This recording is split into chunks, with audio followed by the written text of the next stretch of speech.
bado kumeendelea kujitokeza baadhi ya watu wanaojiita wanaharakati kutoka ndani na nje ya nchi kutumia mitandao ya kijamii kupotosha umma kwa kuweka maudhui yenye kuleta uchochezi kwa kulihusisha Jeshi la Ulinzi la Wananchi wa Tanzania na siasa ili kutimiza azma yao ya uvunjifu wa amani. Jeshi la Ulinzi la Wananchi wa Tanzania linaomba umma wa Tanzania kupuuza machapisho au taarifa ambazo zimekuwa zikionekana kwenye mitandao ya kijamii. Wananchi wanakumbushwa kuwa taarifa zote zinazorihusu Jeshi la Ulinzi la Wananchi wa Tanzania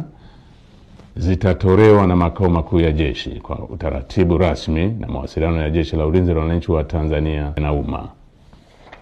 Jeshi la Ulinzi la Wananchi wa Tanzania likiwa sehemu ya vyombo vya ulinzi na usalama vyenye dhamana ya ulinzi nchini, linapenda kuhakikishia Watanzania wote hali ya amani, usalama na utulivu katika kipindi hiki cha kuelekea uchaguzi mkuu,